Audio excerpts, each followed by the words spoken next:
días. Feliz sábado para todos. Y para aquellos que llegaron ahora como Rosita. Que Dios los bendiga, y antes de comenzar quisiera que me acompañaran inclinando el rostro para tener unas palabras de oración. Amante y buen Padre Celestial, gracias Señor, 1.000.000 de gracias, infinitas gracias por tu palabra y por las maravillas que tú haces en nuestra vida. Gracias Señor por ese testimonio tan bonito que acabamos de escuchar, Señor, en la parte de los diezmos y las ofrendas. Señor, ¿cuántos hay como ese padre, como esos hijos, en igual condición en este momento en el mundo? Y no solo en el mundo, Señor, sino dentro de tu iglesia, dentro de tu pueblo.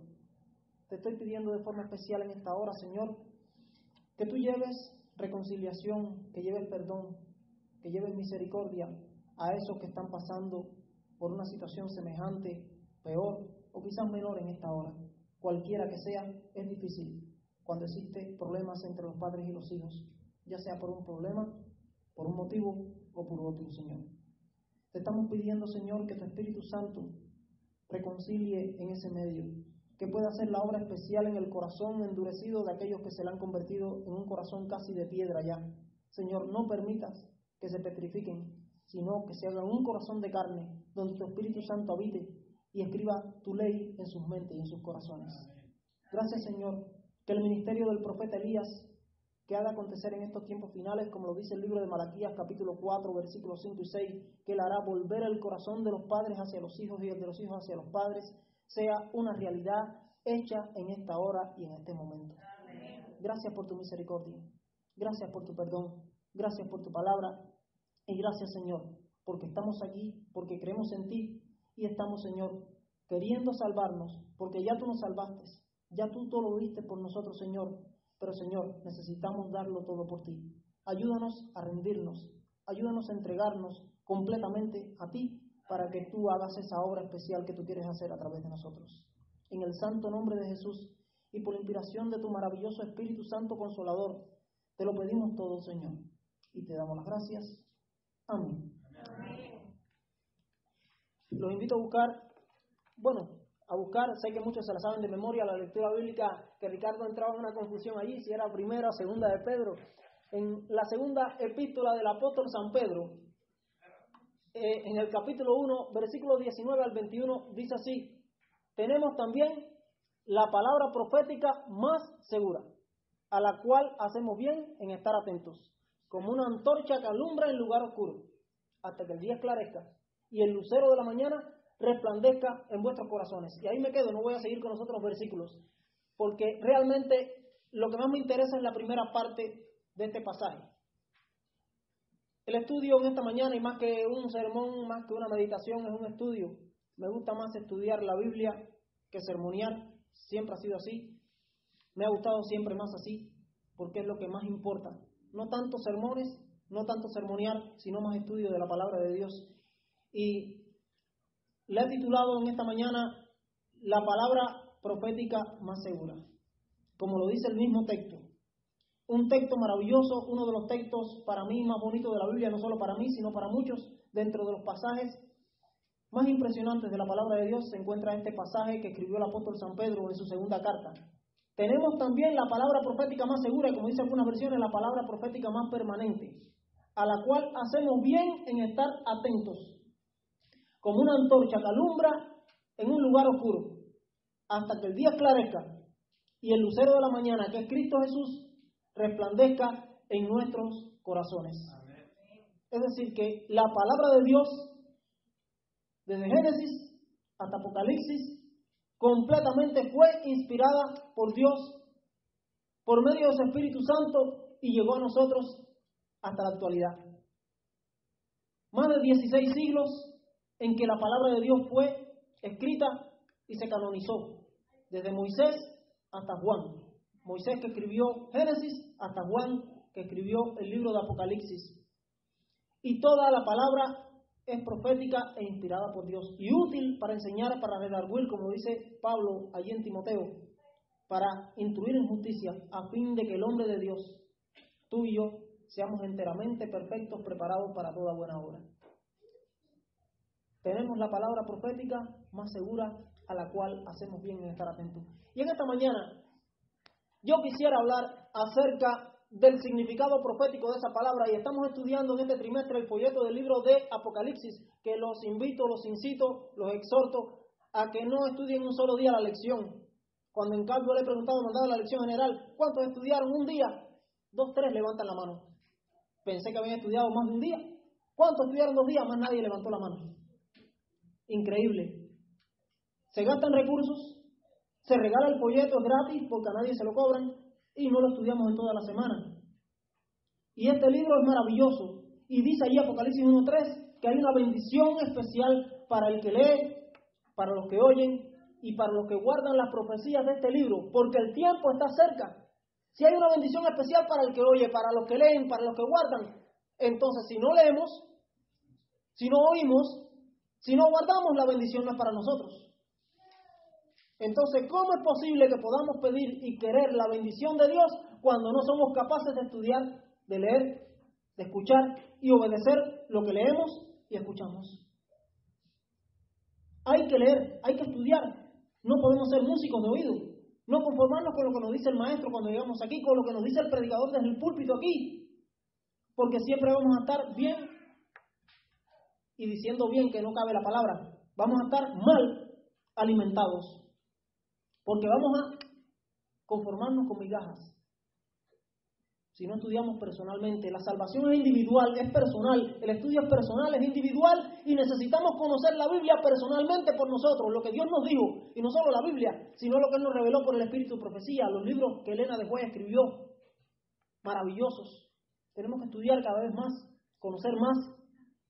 Si aún estudiando estamos tan distantes de ser el ideal que Dios quiere, cuánto más cuando no estudiamos, cuando no analizamos, cuando no meditamos, cuando no comprendemos lo que dice la palabra de Dios. Entonces, en esta mañana, yo quisiera entrar en un estudio, tiene mucho de qué decirse en este estudio. No nos va a alcanzar el tiempo. En otro momento quizás continúe con el mismo tema y lo cortaré en algún momento, porque tiene mucho material este estudio, pero es fundamental, un estudio del cual no se dice mucho hoy en día, del cual se rebaja un poco el significado de lo que se presenta cuando se habla de este tema, y muchas veces se está ignorando sobre este tema, presentar el tema tal y como es, al pan pan y al vino vino, las cosas como son, sin pelos en la lengua, con amor, con misericordia, con tacto, pero la verdad no ofende pero duele. Y necesitamos decir la verdad que Dios nos dio, la verdad presente para este tiempo, la verdad que Dios quiere que prediquemos como remanente del tiempo del fin. Porque tenemos que enseñarla tal y como Dios quiere, tal y como Él nos la reveló, tal y como Él la inspiró, porque de lo contrario, ¿para qué la queremos? Entonces, cuando nosotros vamos a la Biblia, principalmente al libro de Daniel, y nos podemos estudiar el libro de Daniel, allí hay un conjunto de capítulos que hablan de la profecía. Principalmente el capítulo 2, el capítulo 7, el capítulo 8 y 9, el capítulo 11 y 12 son eminentemente capítulos proféticos en el libro de Daniel. El capítulo 1, el capítulo 3, el capítulo 4, el capítulo 5, el capítulo 6 y el capítulo 10 del libro de Daniel son capítulos que mayormente son históricos, con eventos históricos que le aconteció a Daniel y a los 3 jóvenes hebreos en sus días, aún al rey Nabucodonosor, que el capítulo 4 es dedicado completamente a aquel sueño que él tuvo, de aquel árbol que creció mucho y que fue cortado, que las aves se alimentaban allí, todo lo demás, y que tuvo 7 tiempos y todo lo demás. Pero los otros 6 capítulos del libro de Daniel son eminentemente proféticos y abarcan hasta el tiempo final, hasta el tiempo del fin, hasta nuestros días. En el capítulo 2 se habla de un sueño que tuvo el rey, de la imagen: cabeza de oro, pechos y brazos de plata, vientre y muslos de bronce, piernas de hierro y dedos de los pies en parte de hierro, en parte de barro, cocido como de alfarero, hasta que una piedra vino no cortada con mano humana de un monte, cayó sobre los pies de la imagen, la desmenuzó, la desintegró completamente, y vino el viento como las eras del verano y lo borró todo, y se hizo un gran monte donde aquella piedra cayó que llenó toda la tierra. Así el capítulo 7 se repite con bestias, así el capítulo 8 se sigue repitiendo con animales, con el macho cabrío, con el cordero o el carnero de 2 cuernos, y así al capítulo 11 que habla del rey del norte, el rey del sur, y culminando con el capítulo 12 con el tiempo de angustia. Ese viene siendo más o menos toda la estructura profética del libro de Daniel. Pero cuando vamos al capítulo 2, capítulo 7, capítulo 8, capítulo 9, capítulo 11 y 12, se habla de 5 reinos en todas estas profecías. 5 reinos proféticos que iban a existir desde los días de Nabucodonosor con el imperio babilónico hasta el mismo tiempo final con la segunda venida de Cristo, que representa aquella roca que golpea la imagen. Pero estos 5 reinos que se hablan, solo se mencionan 4 por nombres específicamente. No se mencionan los 5 por nombre específicamente. Y hay una pregunta que deberíamos hacernos en esto. ¿Por qué se mencionan 4? ¿Por qué 5 no se mencionan? Los 5 de una vez. Ejemplo, no vamos allí a la Biblia ahora, lo pueden anotar, lo pueden comprobar después, ganando tiempo. Cuando vamos al capítulo 2 de Daniel, el versículo 38, cuando Daniel le está revelando el sueño a Nabucodonosor, de la imagen que él había tenido, el sueño, le dice: oh rey, la cabeza de oro eres tú. El rey era el rey de Babilonia. Nabucodonosor era la cabeza de su reino, de su imperio. Entonces, el reino de oro de la cabeza representaba el imperio de Babilonia. Daniel está identificando claramente que la cabeza de oro era el imperio de Babilonia con Nabucodonosor por emperador y por rey. Dice: la cabeza de oro eres tú, rey. Es decir, que ahí aparece el primero de los 5 reinos identificado claramente por nombre y apellido. El rey eres tú. Tú eres la cabeza de este reino. La cabeza de oro te representa a ti. Es Babilonia. Sin dudas. No hay que dar muchas vueltas para identificarlo. Simplemente, directamente, Daniel le señala que el reino de Babilonia era la cabeza de oro. Cuando vamos al capítulo 8, la visión de Daniel del macho cabrío y el carnero de 2 cuernos, el capítulo 8, versículos 20 y 21, allí Daniel, en la revelación que recibe del ángel Gabriel, que Gabriel le está revelando esta visión del macho cabrío y del carnero de 2 cuernos, Gabriel le dice a Daniel: mira, el carnero de 2 cuernos que viste son los reyes de Media y de Persia. Y el macho cabrío es el rey de Grecia. Y esto está en época de los medos y los persas. Aún el imperio griego no había venido. Aún Alejandro Magno no había nacido. Y ya allí se estaba mencionando el imperio griego. Y los persas estaban iniciando. Le dice: el carnero de 2 cuernos representan a los reyes de Media y de Persia. Pero menciona por nombre directamente al imperio medo-persa. Y el macho cabrío representa al rey de Grecia, que era Alejandro Magno, que iba a aparecer en el año 331 a.C. Y aquí estamos sobre el año 538 aproximadamente a.C., 200 años antes. Entonces después, aquí hemos mencionado ya 3. Babilonia, la cabeza de oro. Medo y Persia, el carnero de 2 cuernos. Grecia, en este caso, el imperio griego, el griego o greco-macedónico de Alejandro Magno. Hay mencionado 3 hasta ahora. Entonces, cuando vamos al capítulo 11, en el versículo 1 y 2, eso no es ni una visión, no es ni un sueño de Daniel, es una anunciación que le hace el ángel Gabriel. Gabriel le está relatando todo lo que iba a pasar en el futuro. Le dice: muéstrale a este lo que va a pasar en el capítulo 10, le dice Cristo a Gabriel. Y Gabriel se presenta ante Daniel, le dice: mira, esto es lo que va a pasar. Y empieza a anunciarle. Fíjense que ahí no fue ni una visión ni un sueño. Simplemente Gabriel le dicta directamente todos los eventos que iban a pasar en el futuro a Daniel. Una de las pocas visiones o de las pocas revelaciones proféticas en la Biblia que no es con sueño ni con visión, es con una anunciación directa. Le dice: esto va a pasar así, así, así, así. Le dice Gabriel todo. Entonces dice en el versículo 1 y 2 que aún habrán 3 reyes en Persia, y el cuarto será de poderes y gran riqueza, y levantará todo contra el reino de Grecia. Es decir, que menciona a Persia y menciona a Grecia. Por tanto, mencionado Babilonia, la cabeza de oro eres tu rey. Número 1. Número 2, a Medo y Persia. Número 3, a Grecia.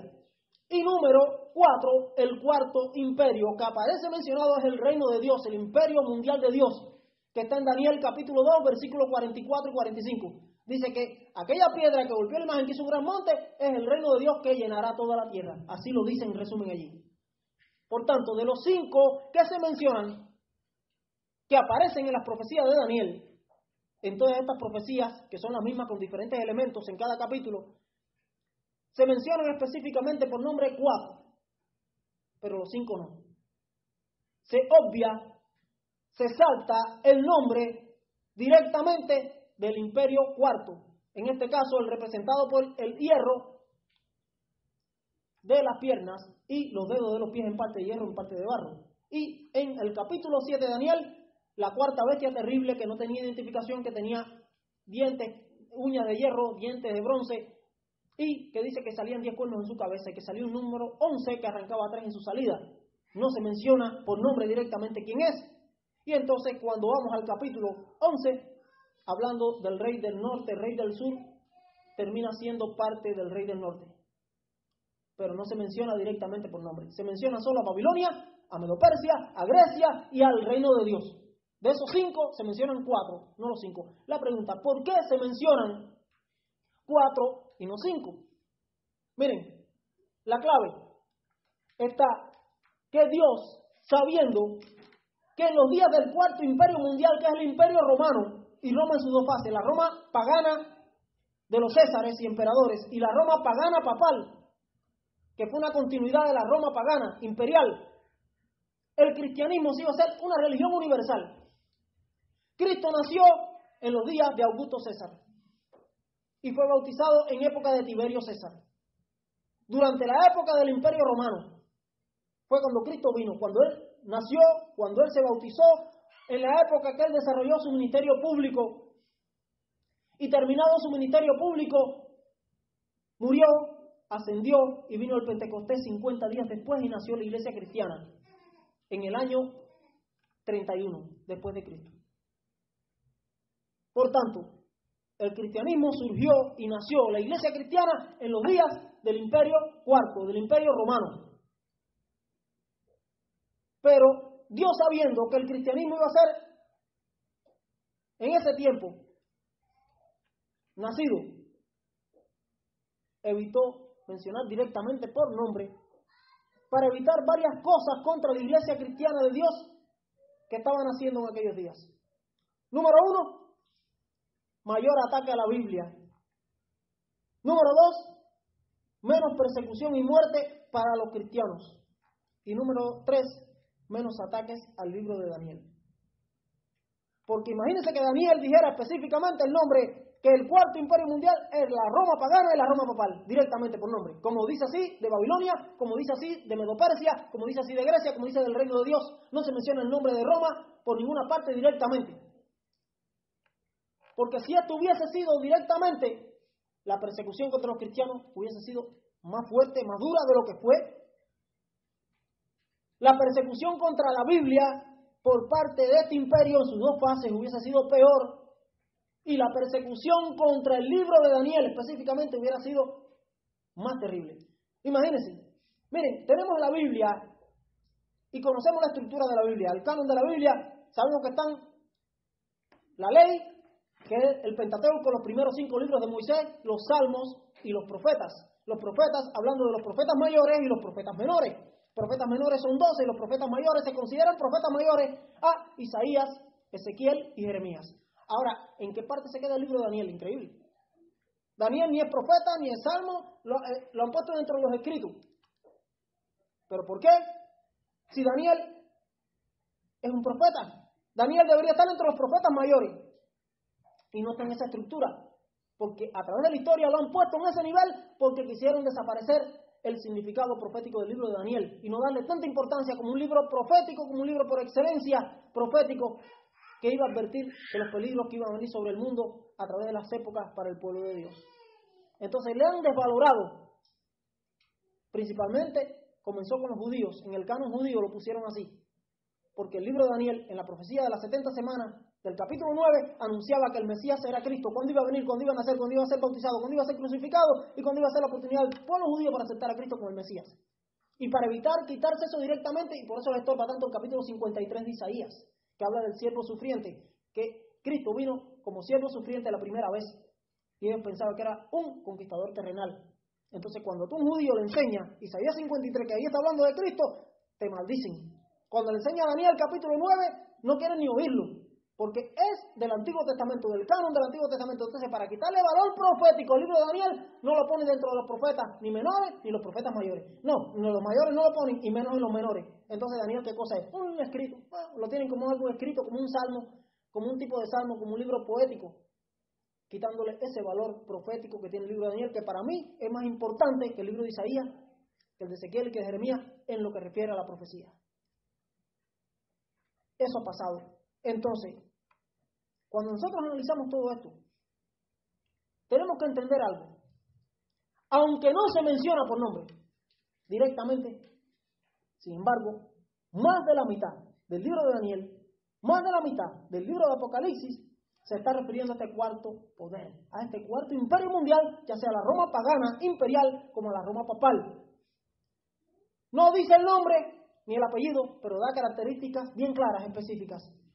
Y es la clave de lo que tenemos que entender y de lo que ha entendido el pueblo de Dios. No fue verdad presente lo del cuarto imperio mundial para aquellos que no eran de la época del protestantismo, de la reforma y todo lo demás. Pero cuando los valdenses comenzaron a estudiar la Biblia, cuando los hugonotes, cuando los protestantes, ya sean los seguidores de Calvino, ya sean los seguidores de Juan Knox, de Juan Hus, de Jerónimo, de Praga, de Martín Lutero, de Zwinglio, de Calvino, de todos estos reformadores grandes, empezaron a identificar a este cuarto poder de sus días, que ya la Roma imperial había quedado detrás. En el año 476 había quedado completamente desintegrado el imperio romano por el ataque de las tribus bárbaras de Occidente, que está representada por los 10 dedos de los pies, por los 10 cuernos del sueño del capítulo 7.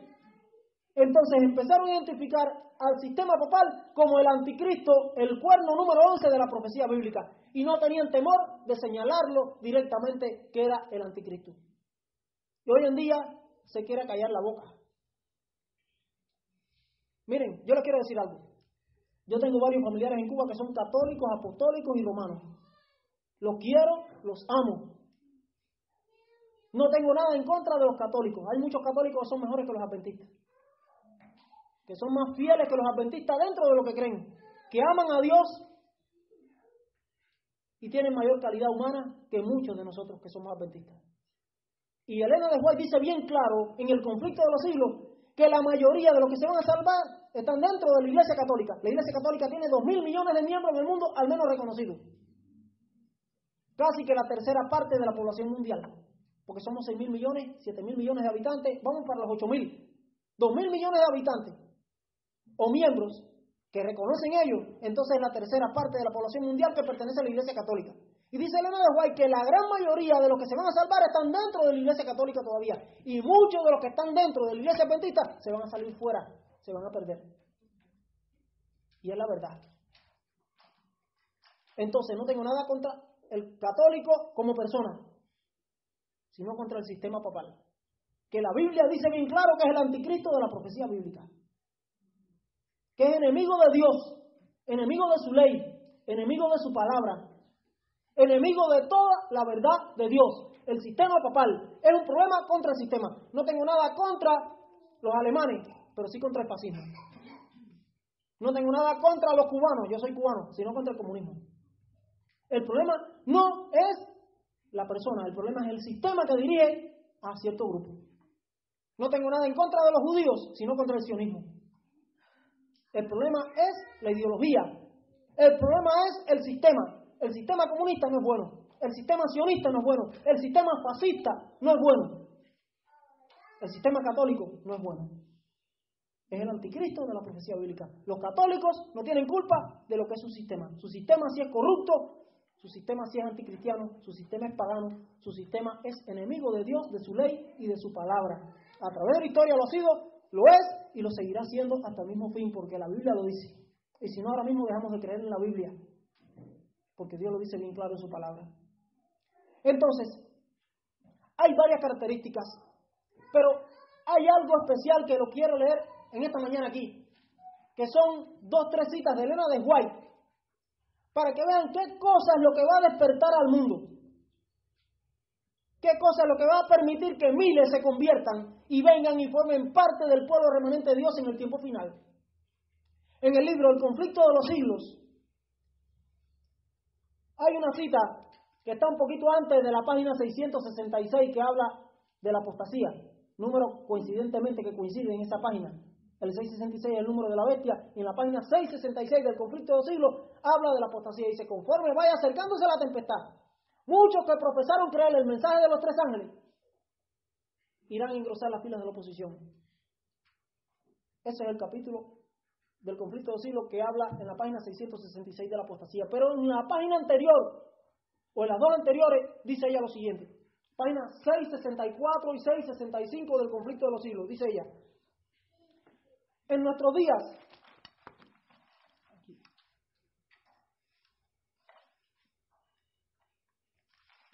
me pasó la página, espérame, aquí está.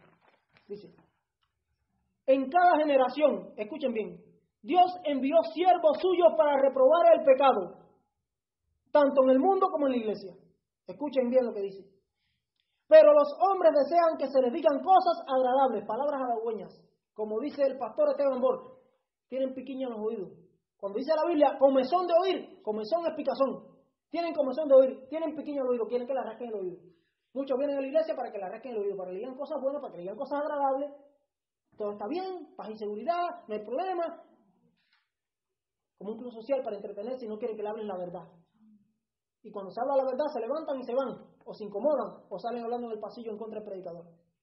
Dice aquí, en cada generación, y nos ha tocado esta generación a nosotros, Dios envió siervos suyos a reprobar el pecado, tanto en el mundo como en la iglesia. Pero los hombres desean que se les digan cosas agradables y no gustan de la verdad clara y pura.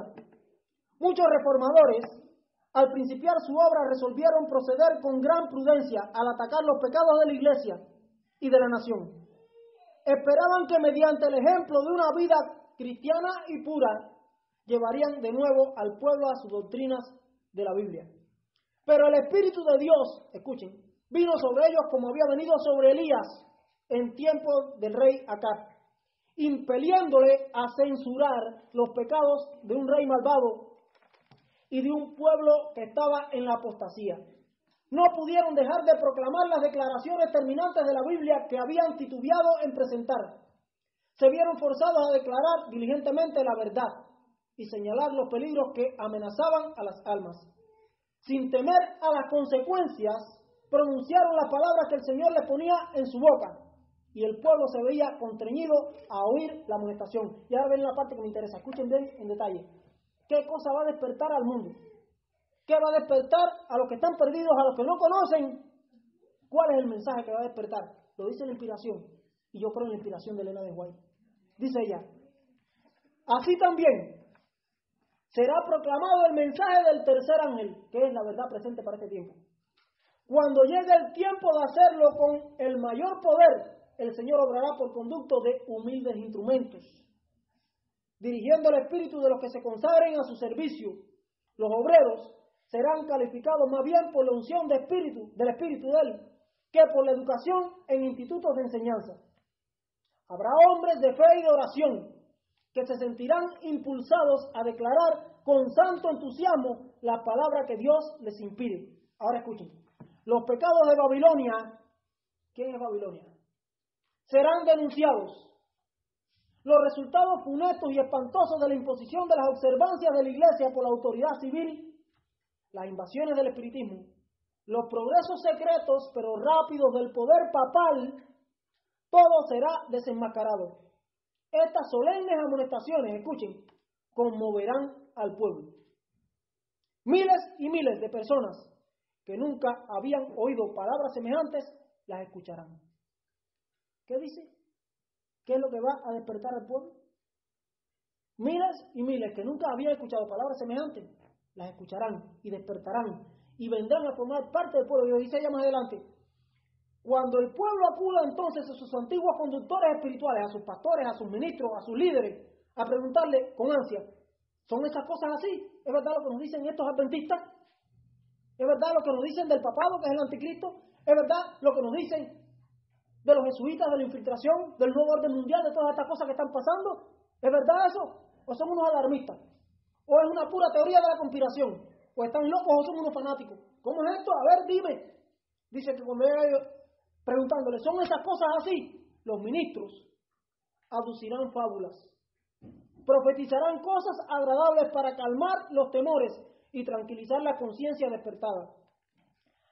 Pero como muchas personas, y está hablando de los sinceros, no se contentan con las meras razones de los hombres y exigen un positivo, así dice Jehová, Pruébamelo por la Biblia. No me lo digas con tus palabras. Exigen un positivo. Así dice Jehová. Los ministros populares, como los fariseos de antaño, airándose, se molestarán al ver que se pone en duda su autoridad. Denunciarán el mensaje como si viniese de Satanás. E incitarán a las multitudes dadas al pecado a que injurien y persigan a los que lo proclaman. ¿En qué va a terminar todo? En persecución, muerte. La persecución viene. Viene el decreto de muerte. ¿Contra quién? Contra los que predican la verdad de Dios. ¿Por qué la persecución no viene? Dice Elena White en el primer capítulo aquí del conflicto de los siglos, y sé que muchos lo saben. Dice, porque la iglesia no está viviendo los tiempos de la piedad primitiva. Dice, aquel que quiera vivir piadosamente en Cristo Jesús padecerá persecución. Levantémonos, consagrémonos, prediquemos lo que Dios quiere, la verdad que Dios quiere, sin vueltas, sin tapujos, sin estar rasgándole los oídos a las personas, para que vean cómo se va a levantar la persecución, aún dentro, porque la peor persecución viene de adentro. Los peores enemigos están aquí con nosotros, están sentados al lado tuyo, no sabes quién es, lamentablemente es así. Puede ser que el peor enemigo tuyo sea yo en un futuro, quiera Dios que no, pero puede ser. El que está a nuestro lado, dice, hombres de talento y elocuencia, dice Elena de White, que se gozaron un día en la verdad, irán a engrosar las filas de la oposición, uniéndose con el mundo, llegarán a ver las cosas bajo el mismo aspecto, y denunciarán el mensaje como que viene de parte de Satanás. Entonces, ¿quieres enemigos? Predica la verdad. ¿Por qué mataron a Cristo? ¿Por qué mataron a los apóstoles? ¿Por qué han perseguido a los cristianos mártires, profetas, reformadores a través de la historia y han muerto? Porque predicaron la verdad. La verdad presente para sus días. ¿Cuál es la verdad presente para nuestros días? ¿Que Cristo es bueno y el diablo es malo? No, eso lo sabemos. Hay muchas verdades, dice primero escrito, página 63, que contiene la palabra de Dios, muchas preciosas verdades. Pero es la verdad presente lo que el rebaño necesita. Los temas de las 2300 tardes y mañana, la ley de Dios, el sábado, el estado de los muertos, estas grandes verdades que nos caracterizan a nosotros como remanente, el santuario, el juicio investigador, son la verdad presente para este tiempo. Es el mensaje de los 3 ángeles. ¿Quién es Babilonia? ¿Quién es la bestia? ¿Qué cosa es la marca de la bestia? ¿Qué cosa es la imagen de la bestia? ¿Qué cosa es el número de la bestia o el nombre que equivale a ese número o el número que equivale a ese nombre? Pero podemos enseñarlo, podemos decirlo. ¿Estamos seguros cuál es el vino de la fornicación de Babilonia? Que es la falsa doctrina que enseña Babilonia. Todo el paganismo mezclado con todas las cosas paganas que no tienen nada que ver con la palabra de Dios, que es lo que enseña la Iglesia Católica, el sistema papal. Y muchos se han hecho seguidores de esas predicaciones, de esas ideas, en un ecumenismo que está destruyendo la fe, que está destruyendo la reforma. Pero la reforma no va a acabar. Dice Elena de White que no cesará hasta el día de la venida de Cristo. No cesó en los días de Lutero, ni ha cesado hoy, ni va a cesar.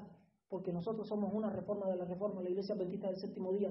Dios nos levantó con una misión profética, con un mensaje profético, con un lineamiento profético para anunciar al mundo el último mensaje de Dios a este mundo, a esta tierra, que es el mensaje de los 3 ángeles de Apocalipsis capítulo 14, versículos 6 al 12. ¿Qué está haciendo?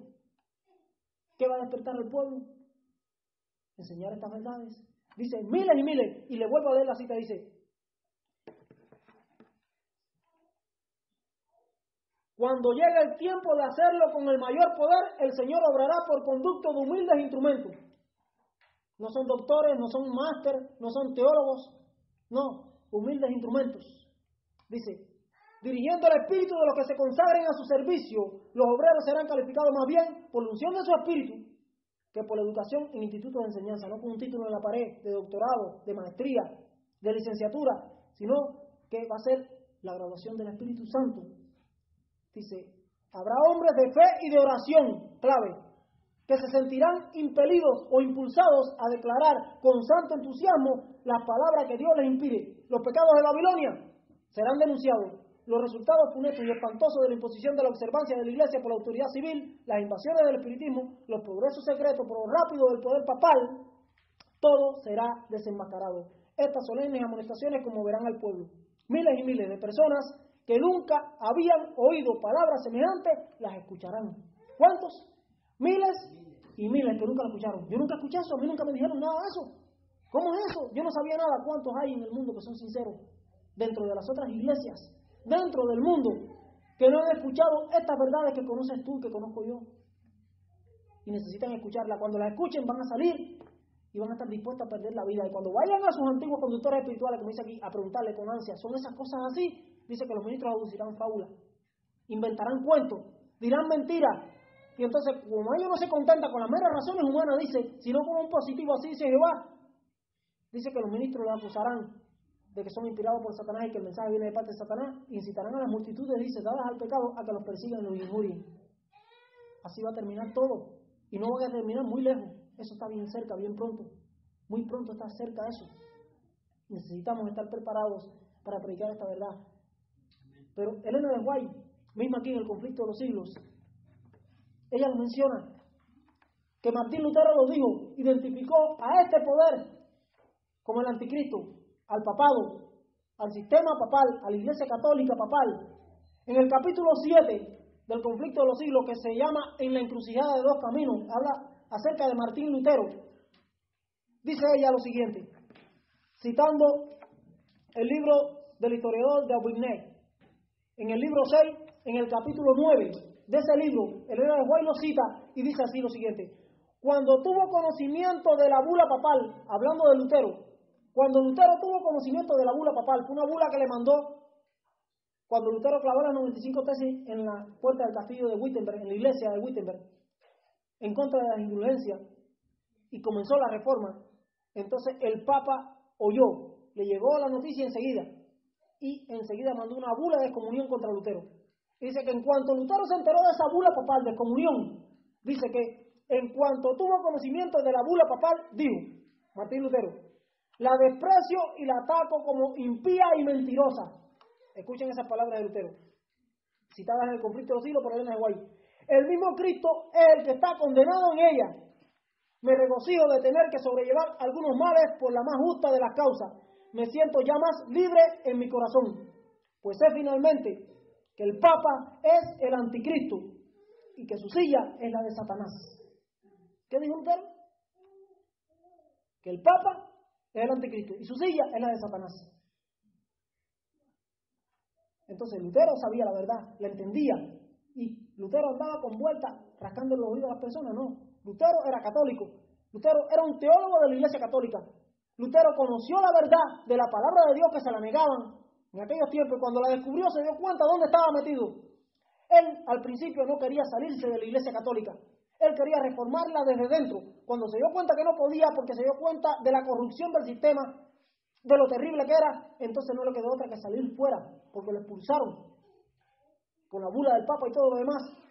Entonces Lutero llegó a la conclusión, por el estudio de la profecía, por el estudio de la Biblia, que el Papa es el anticristo, el sistema papal es el anticristo y que su trono es el trono de Satanás. Así lo dijo Elena de White, lo dice aquí en el conflicto de los siglos. No hay tapujos, no hay vueltas medias, se dice la verdad clara, tal y como es, sin pelos en la lengua, con amor, con tacto, pero la verdad. Entonces más adelante dice ella aquí, hablando de Lutero también, dice ella, no fue sino después de haber sostenido una terrible lucha en su propio corazón, hablando de Lutero, cuando se decidió finalmente a separarse de la Iglesia Católica. En aquella época de su vida escribió lo siguiente: cada día comprendo mejor lo difícil que es para uno desprenderse de los escrúpulos que le fueron imbuidos desde la niñez. Oh, cuánto me ha costado, a pesar de que me sostiene la Santa Escritura, convencerme de que es mi obligación encararme yo solo con el Papa y presentarlo como el anticristo. ¿Qué dice Lutero? El Papa, el anticristo. Y dice, así luché yo contra mí mismo y contra Satanás, hasta que Cristo, por su palabra infalible, fortaleció mi corazón contra estas dudas. ¿Cómo? Cristo, por su palabra infalible. Y termino con otra cita que es de la historia. En Inglaterra, el Parlamento inglés, en el año 1646, establecieron lo que fue la Confesión de Westminster, en la abadía de Westminster. Allí se reunieron los protestantes más honestos del país, que lo buscaron para que llegaran a una conclusión y establecieran un credo con respecto a la posición de la iglesia protestante de aquellos días. Eran honestos, eran sinceros, eran leales, eran gente intachable. Y los citaron para la abadía, el parlamento inglés, para que tomaran una decisión en el año 1646, época de la Reforma todavía. Y esta confesión, escuchen lo que decía, fue basada en Calvino, que Calvino estuvo en Suiza. Eran descendientes de Calvino, eran de los calvinistas, eran presbiterianos, eran ingleses, protestantes, presbiterianos. Y hicieron esta confesión. Y miren lo que dijeron ellos en la confesión al concluir. Dice allí: no hay otra cabeza de la iglesia, sino el Señor Jesucristo. ¿Por qué? Porque dicen que el Papa es la cabeza de la iglesia. Es lo que dicen. Dice, no hay otra cabeza de la iglesia, sino el Señor Jesucristo. Ni puede el Papa de Roma en ningún sentido ser la cabeza de la misma, pero es el anticristo, el hombre de pecado, el hijo de perdición que se levanta a sí mismo en la iglesia contra Cristo y todo lo que se llama Dios. Artículo 25, párrafo 6. ¿Cuál fue la confesión del credo protestante de Westminster? Que el Papa es el anticristo. ¿Qué dijo Lutero? Que era el anticristo. ¿Qué dijo Juan Knox? Que era el anticristo. ¿Qué dijo Calvino? ¿Qué dijo Juan Hus? ¿Qué dijo Jerónimo? ¿Qué dijo Latimer? ¿Qué dijo Kramer? ¿Qué dijo cada reformador? Lo mismo, porque era verdad presente para sus días. Entendieron y conocieron que el anticristo es el sistema papal. Y desde la fecha para acá, históricamente, lo es, no ha cambiado. Hay un autor, que no sé el nombre, que dijo algo muy acertado, que la Iglesia Católica, el sistema papal, en la adversidad actúa como una zorra, que diga como un cordero. En la adversidad actúa como un cordero, en la igualdad actúa como una zorra, y en la superioridad actúa como un lobo feroz. ¿Cuál es la posición del sistema papal actualmente? Como la zorra. No está en adversidad. En adversidad estuvo cuando Napoleón Bonaparte apresó al Papa Pío VI y lo llevó al exilio a Francia y perdieron el poder temporal. Pero desde el año 1929, el 11 de febrero para acá, de 1929, con el concordato de Letrán, se le devolvió al Vaticano el territorio, 1 milla cuadrada, no toda, él tenía más de 44 hectáreas, tenían casi la mitad de Italia, tenían en posesión. Se le devolvió parte del territorio, se le convirtió en rey del Estado, se le dio himno, se le dio bandera, se le dio ejército, se le dio correo postal y fue reconocido como un poder secular, como un rey más. El Papa es el único que es rey de un Estado y el líder espiritual de una iglesia. Es un poder político religioso, un poder temporal espiritual. Tiene los dos poderes, por eso dice que tiene las dos llaves, la llave del poder temporal y la llave del poder espiritual. Entonces, a partir de allí, comenzó la supremacía papal poco a poco a ir creciendo y están actuando como zorros. Antes estaban como corderos, pero en cualquier momento van a comenzar a actuar como el lobo feroz que siempre han sido, porque no han cambiado. Y Elena White lo dice bien claro en el conflicto de los siglos, que no es la Iglesia Católica la que ha cambiado, sino que somos nosotros los protestantes los que hemos cambiado. Cada vez más caminamos hacia un ecumenismo, a hablar lo políticamente correcto, a no ofender. Hay que tener cuidado, no, sin ofender, pero decir la verdad no es ofender. Hay que decir la verdad tal y como es, con respeto, con amor, porque amamos a los católicos, pero aborrecemos al sistema. El sistema no es cristiano. Son millones que son sinceros. Y lo digo, muchos adventistas no son fieles, no son los que se van a salvar, se van a perder y van a ser nuestros peores enemigos. Y muchos católicos que están allí, ignorantes de la verdad, van a salir fuera y formar parte del pueblo de Dios, van a morir por la causa de Dios si es necesario, porque son sinceros y viven a la altura de la luz que tienen. No hay ningún tipo de preconcepto ni prejuicio contra las personas, sino contra el sistema, que no es cristiano. Pero ¿hasta cuándo vamos a callarnos y no decir la verdad? Porque nos la quieren callar. Hay algo que quizás ustedes han visto y han leído últimamente. Yo sé que ¿cuántos conocen al pastor Esteban Bora aquí? ¿Quién no lo conoce a Esteban Bora? Un siervo de Dios, un hombre de Dios, sin dudas. El pastor Esteban Bora creó unos planes para ir a Panamá ahora que el Papa Francisco iba a estar en viaje en Panamá. Y el presidente de la Unión de Panamá, Adventista del Séptimo Día, lo que habló de Esteban Borg fue flores. Increíble, está en las redes sociales. Y que no lo aceptaban en Panamá porque no había hablado con Panamá, que Esteban Borg tenía un ministerio independiente creado cuando siempre fue pastor de la iglesia adventista, se retiró. ¿Quién dice que los ministerios independientes no están aprobados por la iglesia? Los ministerios de sostén propio, aprobados por el Nahuay, por el Espíritu y Profecía. Esteban Borg siempre sirvió a la iglesia hasta que se retiró. Y sigue sirviendo a la iglesia, sigue predicando con ese ministerio de sostén propio creado por él mismo. Y entonces, ese hombre, el pastor José de Gracia, que es el presidente de la Unión de Panamá, para referirse a la iglesia católica, ¿por qué digo esto? Se está refiriendo diciendo, no, la iglesia popular. Vea casi, Elena White dice bien claro que es la iglesia católica, apostólica, romana, que es el anticristo. Martín Lutero lo dijo, todo el protestantismo siempre ha dicho bien claro cuál es. Entonces, la iglesia popular, ni se atreven a decir el nombre de la iglesia que es. ¿Hasta cuándo vamos a callar la verdad? ¿Hasta cuándo vamos a dejar de decir al pan pan y al vino vino? ¿Hasta cuándo vamos a seguir callando? Rascando los oídos, acomodando el oído de las personas. Dios quiere que prediquemos la verdad. Y dice Jesús en Juan 8:32, y César lo trataba en la lección, y conoceréis la verdad, y la verdad os hará libres. Amén. La única manera de ser libres es conociendo la verdad. Y Martí, el héroe nacional de Cuba, y Rosita no me va a dejar mentir, plagió ese texto de la Biblia, y en Cuba es muy conocido y se habla mucho de esa frase de Martí, muy bonita, pero es un plagio de ese texto. Dice, ser cultos es la única manera de ser libres.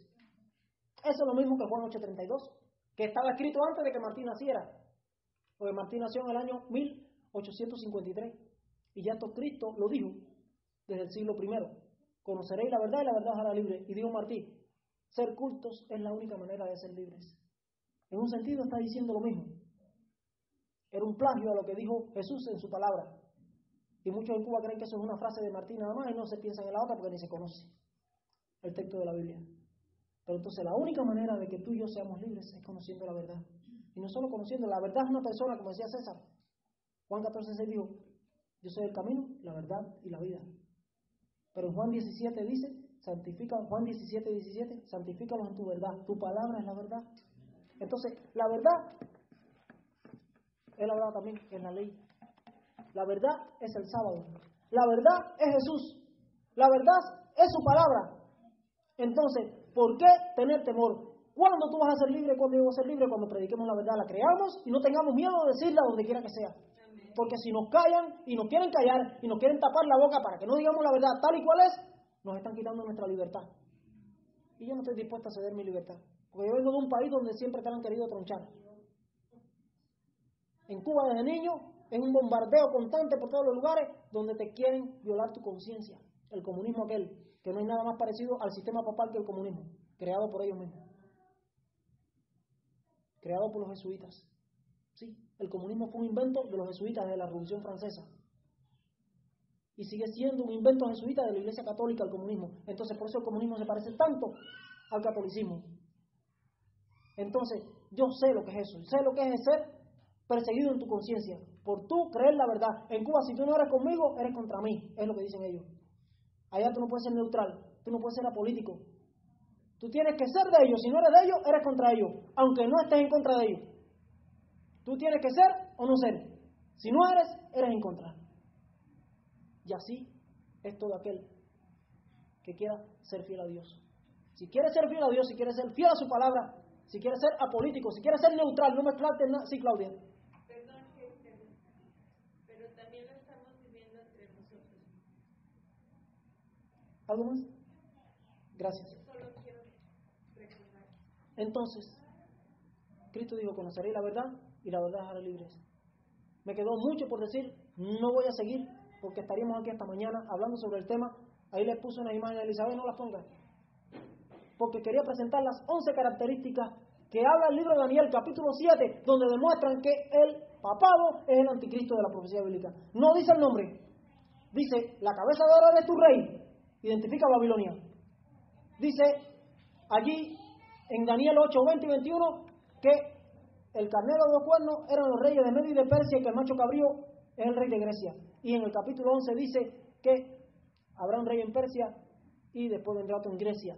Y después Daniel 2, 44 y 45 dice que la piedra, que es un gran monte de toda la tierra, es el reino de Dios. Se identifican 4 de los 5 por nombre, pero el cuarto, que es Roma en su fase pagana y su fase papal, las dos son paganas, pagana imperial y pagana papal. El pagano la tiene las dos, porque era una Roma pagana. La Roma papal es pagana y todo lo que tiene es paganismo. Y con el paganismo ha contaminado al mundo y a la iglesia cristiana, al protestantismo y a todos. Entonces, Roma pagana imperial y Roma pagana papal no se menciona directamente por nombre, pero hay características bien claras, proféticas, en el libro de Daniel, en el capítulo 7, que identifican bien claro a este sistema. Que Dios nos bendiga y que no tengamos temor, porque las grandes verdades que van a despertar al mundo, que van a despertar al pueblo, a los que nunca han escuchado estas cosas, son estas verdades. Dice que los progresos secretos pero rápidos del poder papal, todo será desenmascarado. Cuando sea desenmascarado, cuando se le quite la careta de zorros que tienen ahora, y se demuestre que son unos lobos, unas fieras, entonces el mundo entenderá quiénes son. Y así estaremos preparados realmente para encontrarnos con Dios. Y cuando venga la prueba, cuando venga la persecución, sabremos quién es nuestro enemigo. Que Dios nos bendiga y preparémonos para el encuentro con nuestro Dios. Y ahora los invito a ponerse en pie para cantar el himno final.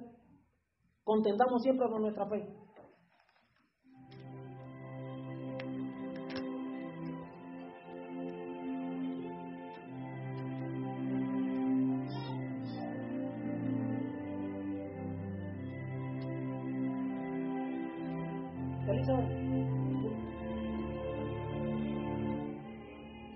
¿Puede buscar el que tengo en la carpeta? Sí, pero búscalo en la carpeta. El que está en la carpeta.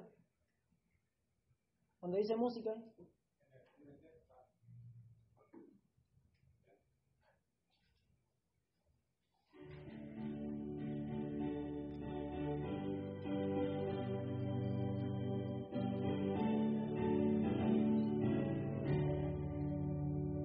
Tendamos siempre por nuestra fe, aunque ruja el mundo en derredor, nunca el tentador nos podrá vencer, pues nos librará el Señor.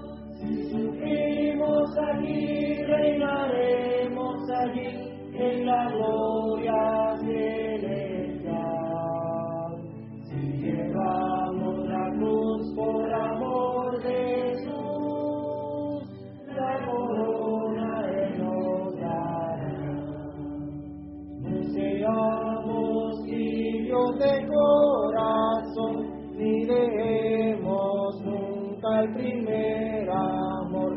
Mantengamos firme la profesión de la fe del Salvador. Aquí reinaremos allí en la gloria celestial. Si llevamos la cruz por amor de Jesús, la corona Él nos dará. Juremos todos la cantidad, sin la cual ninguno verá al Señor. Gozo, paz y eterna felicidad, Cristo da al vencedor. Si sufrimos aquí, reinaremos allí en la gloria celestial. Si llevamos la cruz por amor de Jesús, la corona Él nos dará.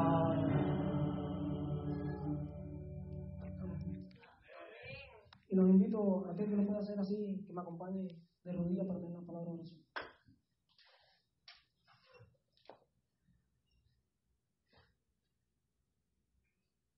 Amante y buen Padre Celestial, Señor eterno, Dios de Abraham, Dios de Isaac, Dios de Jacob y Dios nuestro. Gracias te damos, Señor, por tu palabra profética más segura, a la cual, como dice allí Pedro, hacemos bien en estar atentos como una antorcha que alumbra en lugar oscuro, hasta que el día esclarezca y Cristo Jesús, la estrella resplandeciente de la mañana, el lucero resplandezca en nuestros corazones. Bendice, Señor, de forma especial a tu pueblo en el mundo entero. Ayúdanos a decir la verdad y mantenernos de parte de la verdad, aunque los cielos se desplomen sobre nosotros. Sí, Señor, como dice esa cita maravillosa acerca de lo que un mártir es, no me canso de decirla y quiero, Señor, ser un mártir aquí y ahora. Y ojalá todos los que estemos aquí seamos mártires aquí y ahora.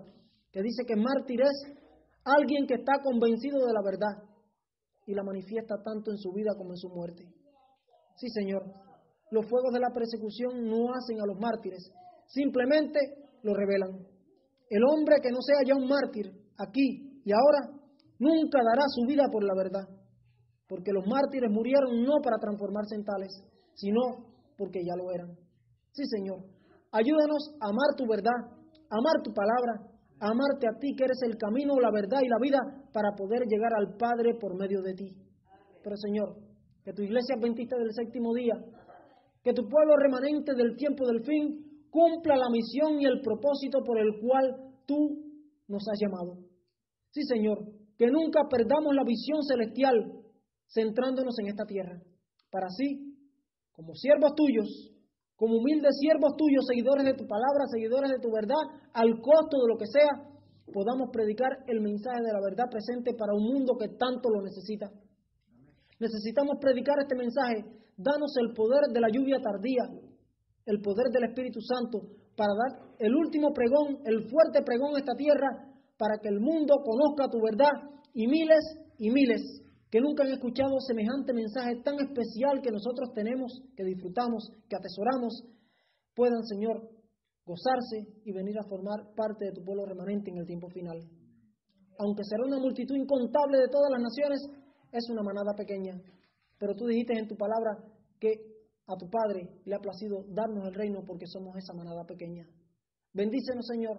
Ayúdanos a que esas ovejas que no están en tu redil en este momento escuchen la voz tuya por medio de nosotros para que vengan y formen tu redil y haya un solo rebaño y un solo pastor. Que escuchen el llamado: salid de Babilonia, pueblo mío, para que no seáis partícipes de sus pecados ni recibáis parte de sus plagas. Sí, Señor. Que salgan fuera, que en la obra que viene por delante, que está bien cerca, en los pocos días que nos restan para el encuentro contigo en las nubes del cielo, que podamos cumplir el propósito por el cual tú nos traíste a esta tierra y nos permitiste conocer este mensaje tan maravilloso. Bendice a los que estamos aquí en esta mañana, a cada uno de los que estamos, a los niños, a los jóvenes, a los ancianos, a los mayores, en fin, a todos. Y a aquellos que no vinieron por un motivo u otro, que tú los bendigas también. Y no solo a ellos, sino a los que están en Caldwell, en Nampa, en Payette, en Jerome, en Twin Falls, en todos los lugares de Idaho, en Estados Unidos, en Centroamérica, en Sudamérica, en África, en Asia, en Oceanía, en todos los continentes de este planeta Tierra, Señor. Y efectivamente, Señor, a tu pueblo remanente que quiere hacer tu voluntad. Bendícenos, danos las fuerzas, danos el valor para predicar tu palabra, aunque no tengamos el valor humano. Danos el valor que solo viene de ti para ser testigos de tu verdad y tu palabra a un mundo que tanto lo necesita. Gracias por tu misericordia, gracias por tu perdón y gracias nuevamente, Señor, una y mil veces infinitas gracias por tu santa y divina palabra. En el santo nombre de Jesús y por inspiración de tu Espíritu Santo Consolador, te lo pedimos todo, Señor, y te damos las gracias. Amén.